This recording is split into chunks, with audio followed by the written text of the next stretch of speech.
From the 25, Roethlisberger pulls it back, throws, has Juju Smith-Schuster. What a start to the night. One play, bang, touchdown Steelers.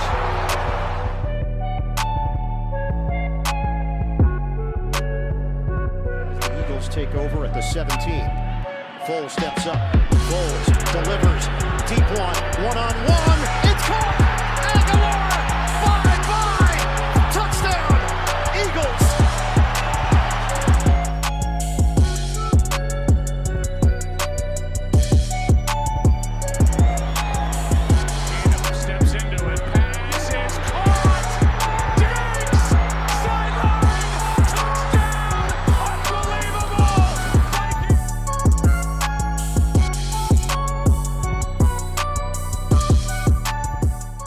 All right, what is going on, everybody? Justin and Kevin here, back again for episode 3 of the Heated Sports Football Podcast.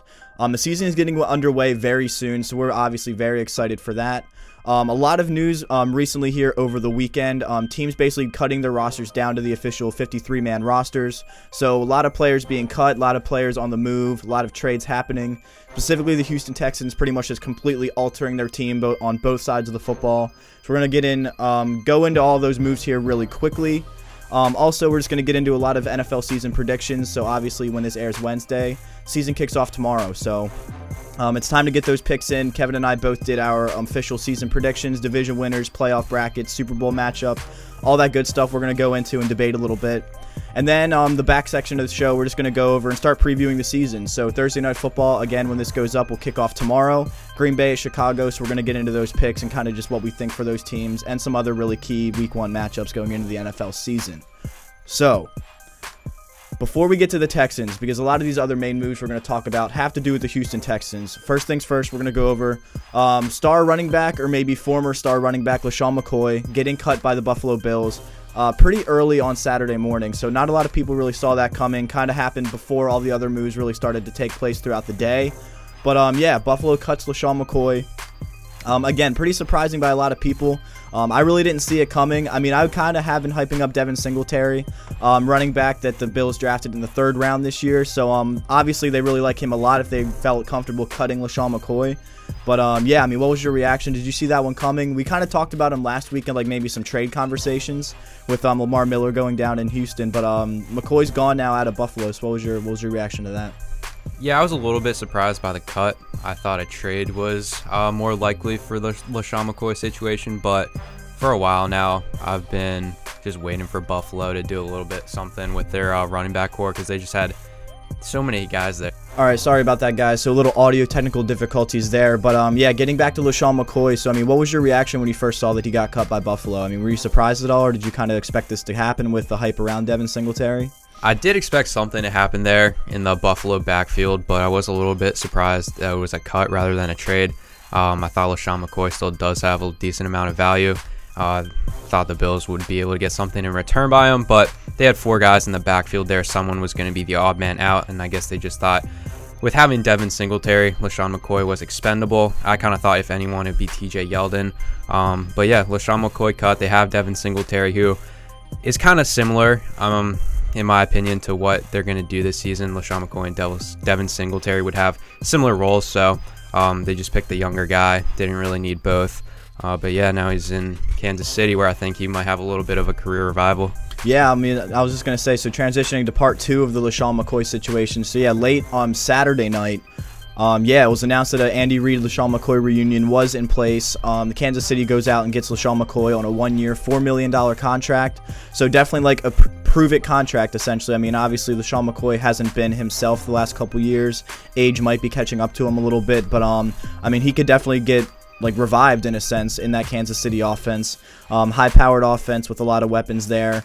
Kind of limiting Damian Williams' value, I think, kind of bringing him back to earth a little bit in like terms of fantasy football aspects. I drafted him in our Heated Sports draft we did the other day, so wasn't thrilled to see the news of LeSean McCOy joining him over in Kansas City.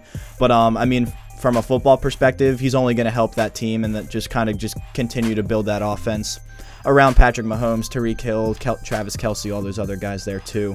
Yeah, for sure. Like I said, I kind of foresee a little bit of a revival here from McCoy. He's literally going from the Bills, which are one of the worst offenses in the NFL over the past few years, to the best. Like, no one's better than the Chiefs. I think they're still going to be that #1 offense, and I think he's going to fit their system pretty well. Obviously, he already has that experience with Andy Reid, and he's able to catch the ball out of the backfield too, which I think is going to be huge. I think they're going to use him a lot, but don't count out Damian Williams just yet, because I still think he's going to have significant part in the offense moving forward, even with McCoy. Yeah, no, definitely. I mean, I'm still excited to see it, like, regardless. I mean, I've always been a McCoy fan. I mean, growing up in this area, obviously. I mean, I'm rooting for a lot of the Eagles players, and McCoy's a local guy out of Harrisburg, so kind of right down by my neck of the woods. So I'm still rooting for him. I'd like to see what he can do this year. And again, a very almost like worst to first type transition in terms of offenses that he's going to be with now. For sure. Yeah, so that was kind of one of like the big name players. So we're going to transition here to the Houston Texans, making a lot of moves over the weekend with another big name player in Jadeveon Clowney, defensive end, who's pretty much just been holding out for a new deal. Really didn't want to go under the franchise tag for this season. Pretty much just requesting a trade at this point, and it ended up happening. He preferred Seattle. Some other offers came in from Miami and Philly that we'll get into, but he ends up going to Seattle. Houston receives a 2020 third-round pick and linebacker Jacob Martin and Barkevious Mingo are the two linebackers that they received for Jadeveon Clowney. I mean, what was your reaction to this? I mean, I think it's a great fit. I think Seattle's defense just got significantly stronger with this deal. And honestly, I don't want to say that Seattle swindled the Texans, but I mean, this trade really doesn't, like, I don't think it's really worth what Jadeveon Clowney can bring to the table. But I mean, what do you think? Do you agree with that at all? Or I mean, we're gonna get into some of these other offers that they turned down, but what do you think about the Seattle trade? Yeah, this just honestly confused me from when I first saw it. What went through the Texans' mind when making this trade, we'll never know. But like, were they that just? They couldn't have been that anxious to get rid of him. Like, it's not, and they had other offers. Like, I just don't really get it. Like, it doesn't make any sense. Like, I understand they were going after the Dolphins, trying to trade for Laramie Tunsil, who that's a need for their team. So I would have been fine with that trade because I think it would have helped the Texans in the end. But the Dolphins turned that deal down, and then it looks like Seattle was just said, "Yeah, here's what we can give you," and the Texans accepted it. I mean, I don't know if it was one of those situations where, like, just, I mean, not that this is wrong or anything, like the Texans maybe having mutual respect for Clowney. They knew that Seattle was his preferred destination, so kind of like making that work. Which, again, if Seattle knows that they're his preferred destination, they know, hey, maybe we can offer a little bit less and we can try to work something out. So that's really the only theory that I have that makes somewhat sense, but I mean, I really don't know. Like you mentioned, Miami, they did have a deal in place that would send over Laramie Tunsil and a first-round pick. Miami declined that, wanting more in terms of Jadeveon Clowney, which I really don't understand because they also offered their first-round pick with Clowney in that trade. Miami, for some reason, wanted more, but so they turned that trade down, but it doesn't really matter because they still sent over Laramie Tunsil and Kenny Stills, wide receiver Kenny Stills, in another trade to Houston later on that day for pretty much just a massive haul of draft picks, including 2 future first-round picks. So, I mean, Miami's definitely, I'm not going to throw the T word out there, but I mean, they're definitely not looking to win a lot of games this season. They're building the draft picks. With Fitzmagic winning the job, they traded for Josh Rosen, but doesn't look like he's really going to be the answer, at least that they were maybe hoping for, because he couldn't even beat out the aging Ryan Fitzmagic. So I don't know where that team's going, but it's very clear that they're not expecting to win a lot of games next year, and they're probably not really worried about winning a lot of games this year. But really just piling on the draft picks, trading a lot of their talent away right now, which, I mean, if that's the road you want to go, you're keeping those guys on the roster, but either way, they're not going to be playoff contenders or anything like that anyway. But yeah, I mean, so what do you think of this new look Texans team now? Getting guys like Laramie Tunsil, Kenny Stills, just beefing up that offense even more. And I'll throw out the one other move here. They actually traded for running back Carlos Hyde as well. So kind of beefing up that running back by that running back committee with Duke Johnson there. Obviously last week Lamar Miller going down, but Carlos Hyde going to the Texans as well. So what do you think with this new look Texans team? Yeah, so many things to talk about right here, but I just want to start off by saying there goes Duke Johnson's opportunity. I was hoping that he'd get it, but looks like Carlos Hyde is going to be their main guy now. You think so? Yeah, I do. I mean, what Carlos Hyde hasn't done that much the last couple of years, though. I disagree. I think he's been a relatively effective running back when he's been given the ball. Yeah. I mean, more so with the 49ers. What team was he with last? He was with Kansas City that they just traded him from, but he's just been kind of going like backup role to backup role for the last couple years. Yeah. He was definitely effective in San Francisco. Like, I'm not going to knock him for that at all, but at least the last couple years really hasn't been given like a starting opportunity. And I don't think they traded for Duke Johnson initially just to like kind of just throw him in the back, like in the back of the depth chart now. I mean, I still think they're going to use him a lot. Yeah. But I mean, definitely more of a committee approach, I would say. I mean, they're not trading for like the same reason. They're not trading for Carlos Hyde just to not use him at all. They made both of these moves for a reason, and I think it's going to be definitely more of a committee approach now. All right, yeah, back to the new look Texans now. I mean, I get they didn't want to pay Clowney, so they sent him off to Seattle. And then their other moves, I do think they made them a better team. They gave up so much capital. 2 first-round draft picks is insane. But looking at that same division, that AFC South, what did we just see? We saw Andrew Luck, probably the greatest quarterback prospect since Elway. He retired. Yeah. And why? Because the Colts, they didn't give him an offensive line. He took way too many hits, and it got to him. So he retired at 29 years old. And now looking at the current state of NFL quarterbacks, if there's one guy in the NFL, if you ask me, who's next? Who's going to be the next Andrew Luck? Who's going to retire way too young? I would have said Deshaun Watson because he's in a similar situation. The Texans just haven't given him that offensive line. He's getting hit more than any quarterback. So a lot of people are giving them hate. They're saying 2 first-round picks. They're giving the Texans hate for giving up 2 first-round picks in order to get Laramie Tunsil. But, I mean, if it's keeping your franchise quarterback on their feet, you have to do it. You just saw the best quarterback in your division retire, and you don't want to make that same mistake. So I like what the Texans are doing. It's kind of crazy, the amount of moves that they made, but I think overall they're set up better for the future, especially since they'll be protecting their franchise guy. And Kenny Stills is a nice bonus, honestly. Nobody's talking about Kenny Stills, but I think Will Fuller, if he goes down, which is almost expected at this point. If history repeats itself, yeah. He'll fill that Will Fuller role, that deep down the field threat. He'll fill that role very nicely, and I think we'll play well across from DeAndre Hopkins. Yeah, no, I mean, looking at the Texans, I mean, you brought up the Andrew Luck situation. Like, that pretty much puts the division in the Texans' hands, at least for the next couple years, I would say. And, Yeah, I mean, sure. they're still in Deshaun Watson's rookie contract. So, I mean, if history repeats itself, like, this is the time to win now. Like, you have all the excess capital to throw at different players, different just other contracts to build up your roster. Like, they're in a very win now situation, and it's pretty clear by these picks, giving up all the future picks to get players that are established now to help their team and to make a deep playoff run this year, which we'll get into that a little bit later on. But yeah, no, I mean, I like the Texans a lot. I liked them before the weekend, but I mean, I definitely like them a lot more now. Maybe don't like their future with giving up all of these draft picks, but I mean, overall right now, I mean, the Texans are definitely going to be up there in the AFC. Yeah, they obviously, with J.J. Watt, they didn't need that second huge guy on the defensive line. And then I just wanted to ask you about Seattle. What do you think this makes their defense? Are they going to take a step up and be maybe like an elite defense now? Because I would say before this, they were probably middle of the pack. They don't have a ton of studs. They got Bobby Wagner, obviously, but they're always really well coached. So if you asked me before the trade, I would have said they're right around the middle of the pack defense. But do you think this pushes them over a little bit and makes them possibly elite?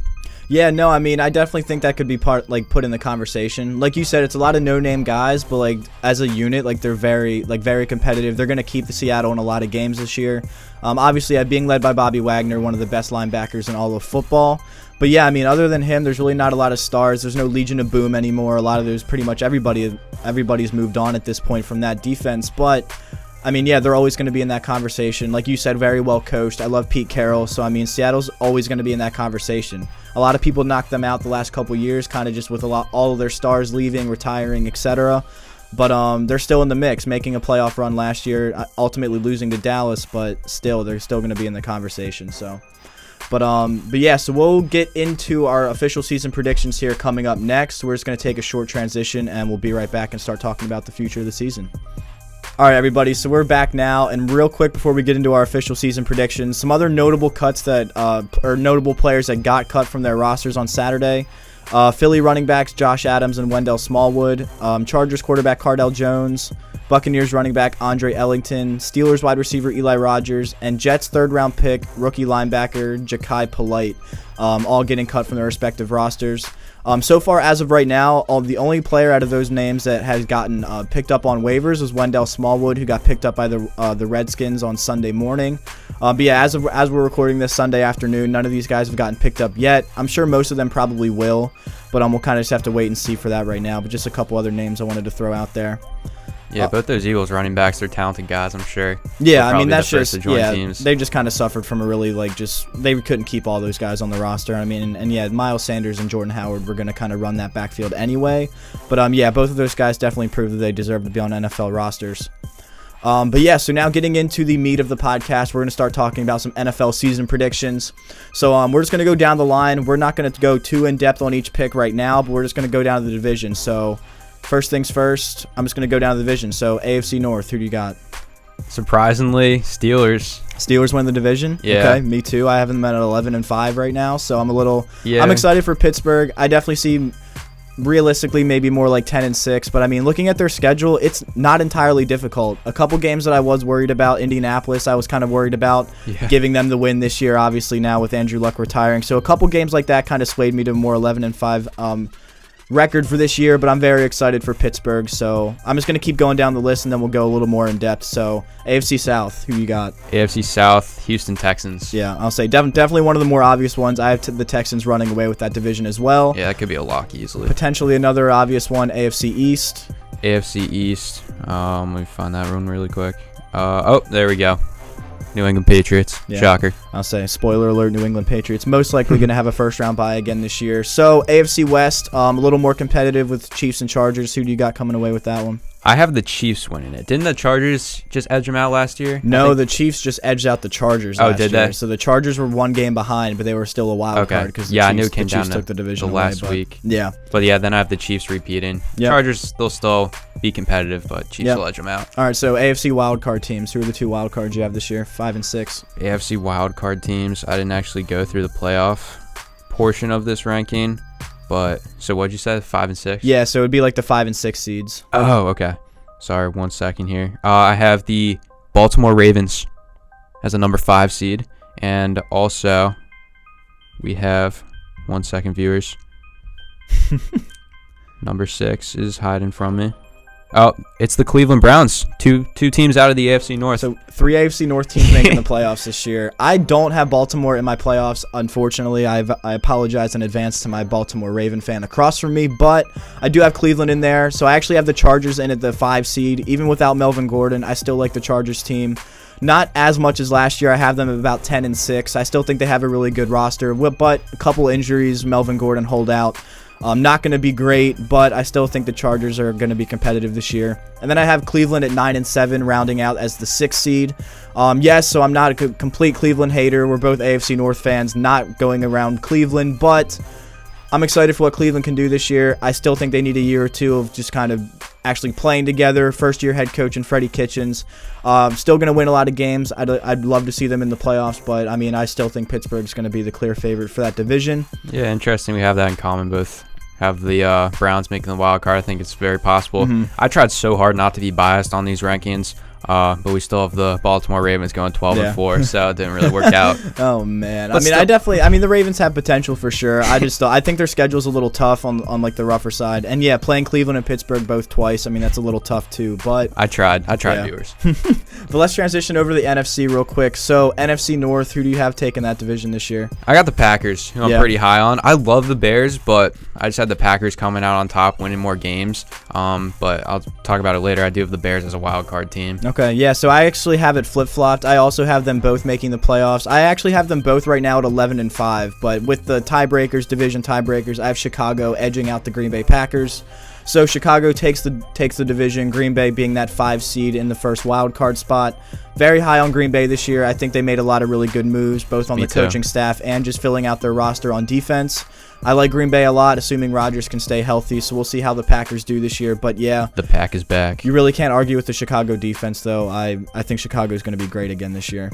So yeah, AFC or NFC South. NFC South, for me, it's an obvious one, but who do you have in the NFC South? Actually, not as obvious for me. I have a tie in this division for first place, and they're actually tied with their divisional record as well. And it's the Falcons and the Saints. They put the Falcons just ahead of them. Okay. I don't know what just with, like, the tiebreaker came down second to. or third tiebreakers, yeah. Yeah, I don't know what that was, but apparently I have the Falcons winning that division, which is probably not what you have. No, I mean, it's definitely not. I love the New Orleans Saints. I have the Saints going 12-4 this year in the NFC, taking the NFC South crown again. I do kind of like the Falcons this year. I have them a lot. I have them at 9-7, which that record in my rankings would have them out of the playoffs, but still going back to becoming an above 500 team. I like the Falcons playing in a dome, obviously, for over half their games. That's really a great advantage to have. So many players coming back from the Saints also have that advantage. But yeah, no, I mean, the Falcons have a lot of great players. If Freeman can stay healthy, that'll really help him out a lot too, I think, this year. So yeah, NFC East, just moving down the list here of divisions. NFC East, what do you got? What do you got there? I think this is a pretty obvious one. I think Philadelphia is going to take it. Yeah. I think they're the best team in that division. No, I mean, I definitely agree. Sorry, Philly has a great roster. I will hype up the Cowboys a little bit, though. I like Dallas a lot. I think their defense has improved dramatically. We haven't had the official news yet, but a lot of people are saying that a Zeke contract is going to be in place later today. Again, we're recording this Sunday afternoon. Yeah, so that's huge. assuming that happens, Dallas stays intact. I like Dallas at 10-6. I think they have a lot of talent. I made these on both sides of their roster. So. Sorry. No, go ahead. These rankings I made yesterday. In my head, I was thinking Zeke's missing 3 or 4 games. So when I made the Cowboys prediction, that's what I was thinking. So I have them going 8-8. Obviously, if and when Zeke gets signed, could be today. That's going to bump them up at least 2 more wins, which could move them to a wild card position. But at least for the time being, they're missing the playoffs. They're 8-8. But as soon as Zeke comes back, totally different team. Yeah. So I mean, I do like Dallas a good bit. Right now, with how the tiebreakers are set up in my rankings, I have them at 10-6. They'd be tied, but they would be out of the wild card spot just due to some tiebreakers and everything. But I definitely look for Dallas to be competitive this year. So yeah, now NFC West to round out the final division. Who do you have going with the NFC West? I have the LA Rams. I think they still have most of their pieces there. I think they're still really well coached by Sean McVay, and I think other teams are still trying to catch up to the Rams. So I think they win this division, no problem. Yeah, so I have the Rams. Actually, I like the Rams a lot. I don't think their schedule is too terribly difficult this year. I have them going 13-3, being the top seed in the NFC. I also have Seattle in the mix there as well. So if you want to go ahead and look for your wild card teams a while, I'll just go over mine first. All right. So I kind of already mentioned them. I have Green Bay as the 5 seed going 11-5 in the first wild card spot, and then Seattle winning some tiebreakers going 10-6 and getting that 6th wild card spot second wild card spot. Green Bay was the first one in Seattle. Green Bay and then Seattle. Yeah. All right. Yeah, I like those. I have Seattle is missing the playoffs for me, but Green Bay, like I said, was winning the division. So my 2 wild card teams. I already said the Bears. They're that 6th seed. I think they're going to be a really strong team this year.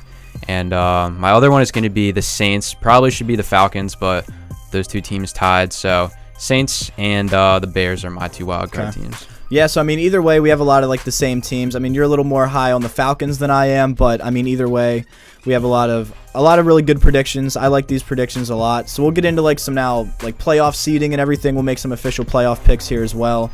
Just while we're at it, just to have some official stuff to come by when I'm obviously going to be right in February. Yeah. But yeah, so what do you got here first? So, I mean, let's just get right down to it. Like Super Bowl predictions. Give me your Super Bowl matchup. Yeah, thank you. It would have taken me too long to figure out all the seeding and such. No, yeah, go ahead. Super Bowl prediction. Here we go. I think I'm going to start off with the AFC because this is an easier pick for me.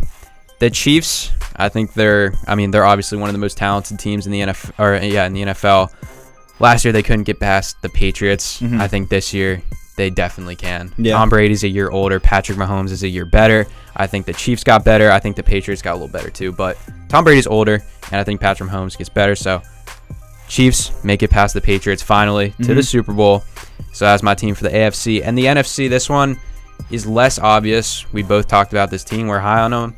Green Bay Packers. Green Bay. I think Aaron Rodgers is able to lead his team to the playoffs. I don't think he doesn't have to do as much work as he did last year. I think he has more talent around him.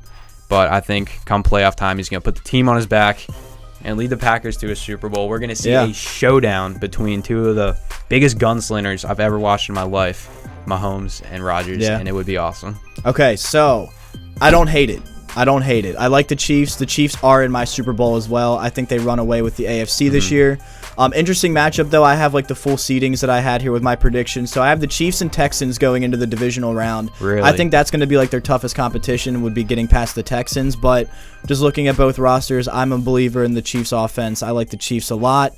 I think the Texans are also going to be stacked. I think that'll be probably like the best game of the playoffs if I'm looking at these matchups that are in front of me.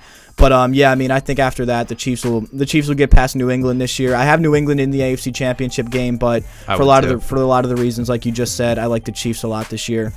Then looking at the NFC, I have the New Orleans Saints in my Super Bowl and actually winning my Super Bowl matchup against the Chiefs this year. So I have the two losers of the championship games last year, with New Orleans losing to the Rams and then the Chiefs losing to New England last year. You know me, like I've been high on the Saints for a while. I love Drew Brees. I think he just got a very, very underappreciated weapon in Jared Cook. I think they're going to utilize the crap out of him this year, just giving another great weapon for that offense. And their defense is amazing. Their defense is only going to get better. Very young, talented defense. So another year of playoff experience last year under their belt now. Yeah, so I think the Saints are going to take that next step as well. Great Super Bowl matchup. So I'll touch on the Packers a little bit too, because you had them and I don't have them. But I still said I like the Packers a lot this year, making a wild card. And the reason why I don't have them going very far is because of my rankings. They're playing in Chicago in the wild card round. Playing in Chicago against that defense, I think it's just going to be too much for Green Bay. So I picked the Bears in that matchup. So that's kind of why I have the Bears going a little farther, just with that home field advantage in my instance for my rankings. But yeah, I think that would be a great wild card matchup, at least to start the 2020 playoffs, I guess, by the time they'd roll around. But yeah, I'm really excited. I like these matchups a lot. I think we have some definitely a little bit of like conflicting opinions, but nothing too surprising. I think there's really only a handful of teams that'll be in the conversation for Super Bowl this year. Packers is actually kind of like an odd one, but I mean, I don't hate it. Like I said, I kind of agree with you with a lot of the things you were saying there. Yeah, Saints I liked a lot. That was the one for the NFC. I was really between the Packers and Saints. That would probably be my NFC Championship game. But in the end, I think just Aaron Rodgers, I think he's going to be great, and I think he's going to be able to pull it out. Do you want to go give your prediction for the winner? Do you think it's Chiefs, or do you think Drew Brees is finally able to get his second? No, I think Brees gets his second. I mean, really? I have the Chiefs going against the... I have the Saints upsetting the Chiefs, because I feel like the Chiefs would probably be the favorite in that matchup. If the Chiefs are just kind of filling in the role of what we're expecting this season, I think the Chiefs would most likely be the favorite there. But I like the Saints in that matchup. Like I said, I like the Saints defense a lot, and especially compared to the Chiefs, which I think that's kind of where they're lacking, is in their secondary. I think Brees will sling the ball. I like him a lot. I like him as more of kind of like a dark horse MVP favorite, or not favorite, but dark horse MVP candidate this year. I think he's going to throw the ball a little bit more. They don't have a bell cow back in Mark Ingram anymore, so obviously Alvin Kamara using the passing game a lot. So I think Brees will put up really great numbers this year. What do you think? So for your matchup, who do you have winning, if you can make it up on the spot here? I don't think the Chiefs are losing this year. No. I think it's this year. Mahomes outslings Rodgers. Yeah, he'll outsling everyone all year long. I think Andy Reid, he's a great coach. He finally gets the Super Bowl he deserves. And yeah, I think LaShawn McCoy will help out that offense too. The defense compared to last year, it's looking really good. Yeah. So that's the biggest thing they have going for them, is the improved defense. I think Frank Clark is huge. Yeah, they got him. They got Tyrann Mathieu as well for I think like 1 or 2 years. They got him in free agency. Yeah. So that's obviously a huge piece that'll help them out this year too. I still like the Saints defense a little bit more, which is kind of where I give them the edge in my matchup.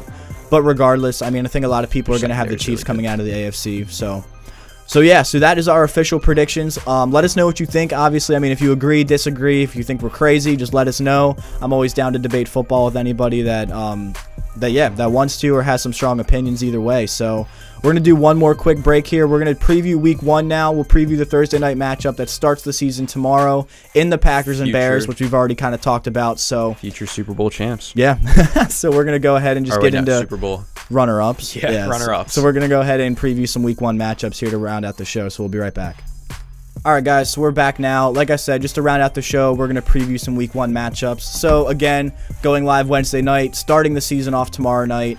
Green Bay at Chicago. Some of those matchups we were already kind of talking about for potential playoff matchups. So, I mean, who do you like here? It's in Chicago starting off the season. You obviously have the Packers in your Super Bowl matchup for 2019-2020, but who do you think wins this first matchup of the season? This, I just want to say, is an awesome matchup to start off the season.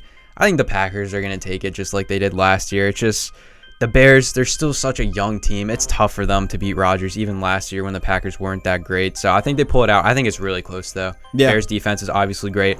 The thing that I'm looking forward to most here is to watch David Montgomery in his first game, because I think he's going to have an incredible season. I'm so excited to see what he can do, and I think he, right out of the gate, gets off to a hot start with the Bears. Like Kareem Hunt started the season a couple years ago, where he just lights up everybody. I think he definitely finds the end zone, probably has like 100 yards too, calling it right now. David Montgomery, you're going to know about him if you don't already after week 1. Took him 8th overall in our fantasy league. I love him. Yeah, little reach in our free 8-team fantasy league, but hey, get your guys. Yeah, I like Chicago in this matchup. I think Chicago's really going to light it up. I think it's going to be, like you said, a great matchup. I think it's going to be a great game. Like I mentioned in like a potential playoff matchup, I think home field advantage for Chicago is going to be huge. Along with that ridiculous stacked defense, I think Chicago will take this matchup. Again, no knock on the Packers. I think the Packers would still bounce back and still have a very great year, most likely making the playoffs like we both predicted.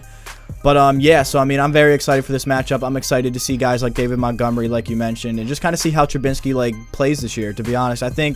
I mean, he's obviously proven that he can be a starting quarterback in the league, but I think he still has some room for improvement and can maybe take a next step this year. So he's got to take the next step. Yeah, especially if they want to make a significant playoff push. They have the defense to do it. They just need to play from Trubinsky, I think, and they'll be set. Literally all the Bears need. Yeah. Best matchup of the week by far, in my opinion. I'm definitely excited for it. So let's get into a couple more of these primetime matchups. So that's Thursday night. So Sunday night football, my Pittsburgh Steelers go into New England and take on the Patriots.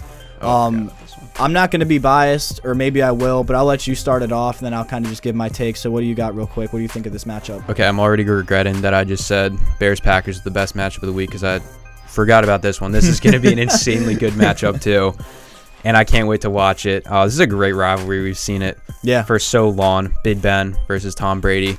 I think the Pittsburgh Steelers win this one. You think so? Yep, and I'm a Ravens fan, so that's saying a lot. Yeah. I think Patriots, I don't know. We've seen them get off to slow starts, but I think this is just going to come down to a duel of quarterbacks. I think it's going to be high scoring, and I just think Big Ben outdoes Brady in this one, just by a little bit. Going to be a high scoring game, probably in the 30s, and it's going to be exciting to watch. Okay, so I love the Pittsburgh Steelers this year. Again, Actually? I have them going at 11-5, like just a little bit. Like I'm like kind of a fan. I love this roster. I love the moves that they made on this roster. Antonio Brown's gone. Good riddance. Doesn't even have a helmet, so who knows what the heck's going on with him.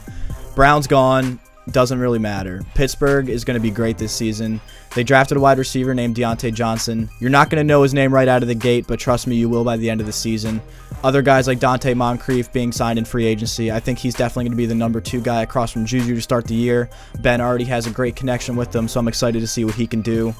On the defensive side of the ball, I'm just going to say 2 words, and those 2 words are Devin Bush. That guy is going to be a monster. He's the clear-cut favorite right now for Defensive Rookie of the Year, and I think he's going to run away with it. Basically just being a Ryan Shazier 2.0, I think. He's the exact same size, just speed, athleticism. I love what he's going to do on the defensive side of the ball. Other guys like Cam Hayward, Joe Hayden, another guy, Steven Nelson, cornerback 2 from Kansas City. I think that's just really going to help the secondary improve a lot this year. I'm excited for him. I'm excited for the season.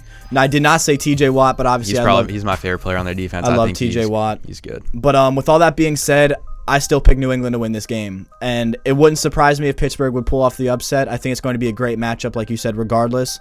But in my official predictions that I made online, I have New England winning the Week 1 matchup. And, I mean, it's just New England. They're in Foxborough as well. I'm a sucker for home field advantage, especially when it comes to places like Foxborough. Pittsburgh did beat New England last season. That was in Heinz Field. Pittsburgh had the color rush jerseys on. Season was kind of borderline on the line at the end of the season. So did they make the playoffs? They did not make the playoffs, no. We don't got to talk about that, though, because it is a new year, and I don't care what anybody says. I think Pittsburgh is going to be great this year. So yeah, that's the Sunday night matchup. I know you're a Ravens fan. We're not going to talk about their matchup against the Dolphins. I apologize. Dude, why? It's scary. We have to play Fitzmagic Week 1. I'll say Fitzmagic might light it up, but we might lose. I think Baltimore will be fine. So going into the other primetime matchups real quick, Monday night we have a doubleheader as per usual. So we have Houston going into New Orleans, which this might be one of my favorite matchups of the week. And then to round it out, Broncos at the Oakland Raiders. Yeah, I forgot about that. That's like a 10:30 game, isn't it? Yeah, because, I mean, it's all West Coast, or they're in the West Coast, so they can kind of start a little later. But I'll definitely be staying up and watching everything. So yeah, just to round it out, I mean, what do you think? What do you think of these other matchups? I think Houston at New Orleans will be huge. I'm really excited for that game. I have a lot of fantasy players in that game, but regardless, I'm excited for both of those teams. I think the Saints will probably take it again at home. Yeah, I'm just really excited just to get everything underway. What do you think? You got anything to say about those matchups? I don't want to keep picking underdogs here, but I can see the Texans rolling into New Orleans week 1. Everyone's hyped up. Super Bowl favorite Saints. Dude, I can see the Texans stealing a win here. That's not that much of an upset, though, to be honest. Like, if someone says they're picking the Texans, I'm totally fine with that. I don't think the Texans are that great. I had them in my predictions going, I think, 9-7, 8-8. Nothing crazy. But, yeah, the Saints are kind of one of those powerhouse teams this year. I think the Texans can steal one week 1. Yeah. Carlos Hyde leading the offense. Yeah, for sure. So, just real quick, obviously the lesser of the two matchups, what do you think of Denver and Oakland? Oh, Broncos for sure. Joe Flacco is going to show out. Yards, he's going to show out week 1. The dude is ready for a comeback. I think he's got some juice left in that arm. He's a really good-looking guy. I think the Raiders will just be distracted from looking at him. But no, in all seriousness, I think the Broncos defense is really good. Broncos defense is ridiculous. They're going to get the car early. They're going very under the radar. Bradley Chubb and Von Miller might be like the biggest 1-2 punch that for defensive line. I like them a lot. I don't like the Raiders at all this year. I think Derek Carr has a pretty good year. I think Antonio Brown's still going to put up great numbers, but overall as a team, not going to do that well. That defense is going to be very bad. I love Josh Jacobs, though. I'm usually not high on rookie running backs unless it's like a Saquon Barkley. Very high on Josh Jacobs this year. Have him on, I think, 3 out of my 4 fantasy teams. Very excited to see what he can do. But yeah, so I mean, out of those primetime matchups, you said Pittsburgh, New England. Do you think that's your favorite one? Most excited to see this year or this week? I'm going to have to go with the Bears-Packers just because it's the first day football's back. Absolutely. Like, that just makes it so much better. I've been looking forward to it for the longest time, calling off work that day. So, yeah, I'll be sick on Thursday. But, yeah, I just can't wait for it. As a Steelers fan, it has to be the Steelers-Patriots for you. Yeah, no, I mean, I'm definitely being a Steelers fan, have to look forward to that Sunday night matchup. But, I mean, Thursday night's still going to be great. I would say that's definitely, like, my clear. Like, if I'm not a Steelers fan, I'm definitely hyped for Green Bay and Chicago just as a football fan. Very excited for that. Obviously, another big, long-time rivalry between those two franchises. Yeah, there's no rookie I'm more excited to watch than David Montgomery. Like I said, so that is huge. Yeah, I'll say him and Josh Jacobs. Yeah, the rookie running backs. I'm not that big on Josh Jacobs. We don't have to talk about that right now. We won't get into that. I don't think he's going to be as good as people are expecting. Quick upset of the week for you guys because I just want to say that I called it when it happens. Tennessee Titans are going to beat the Browns. Browns are going to start 0-1. Yikes. People are going to panic. Everybody's going to start freaking out. People are going to panic, but they're still going to make the wild card. I can't wait. Like, they're going to lose to the Titans. Watch. Like, I don't want to hate on Cleveland because that'll just make me like a biased Steelers fan or whatever. But yeah, just slow down the hype train a little bit. Wild card, I think exit in the wild card round. I don't think they're making a deep playoff run this year. But yeah, honestly, like I'd be lying if I said I wouldn't be a little excited if Cleveland goes, say, 2-3 to start the season, 1-4. Just what the media is going to do, because the media has been lifting this franchise up for the last several months, ever since the OBJ trade. And yeah, if it starts to not even fall apart, but if they just don't start off as hot as everybody thinks they will, it'll be very interesting. But yeah, I just wanted to call it that Big Kev's upset of the week. Yeah. But also, like I said, really nervous. I have the Dolphins winning 2 games this season, and one of them is going to be against the Ravens week 1. Oh man, that is I literally have dreams about it every night. The Ravens are going to lose. Ryan Fitzpatrick is going to throw probably 5 touchdowns. At least they don't have Stills anymore, so we have a chance. Yeah. All right. So just to round it out, I'll do a little upset for me, I guess, real quick. Go. So I have the Saints winning that matchup against Houston, but I don't think it's an upset either way. A little bit of an upset since we were kind of hype on the Falcons this year. I have the Vikings taking care of the Falcons in week 1. Not very high on the Vikings this year, but I think they'll get the upset at home against Atlanta. I really don't have too many other upsets this week, to be honest. I like the Jets over Buffalo. That's another one that I have, but I don't think that's much of an upset. I think the Jets will get some wins this year. I have Arizona, Kyler Murray winning his debut, but it's against Detroit, so I really don't think that's much of an upset either. But I like Arizona at home in week 1. But yeah, so we'll do this every week. We'll preview some of the future matchups. Obviously, next episode we can kind of reminisce on week 1 and just talk about what we liked, what we didn't like, what we're excited about. But yeah, talk about Montgomery's breakout. Yeah. So that's where we'll close it out. Thank you guys for tuning into this episode of the podcast. Links in the description for our power rankings, which we'll also update every single week. So after the week 1 matchups roll around, get the final scores. We'll update those power rankings every week. So yeah, link in the description to that and our website. Our social medias as well will be down there, so make sure to give us a follow so you don't miss anything about Heated Sports. Thanks so much, guys. Thanks for tuning in. Let us know if you think we're crazy with any of our predictions, and we'll see you next week. See you guys.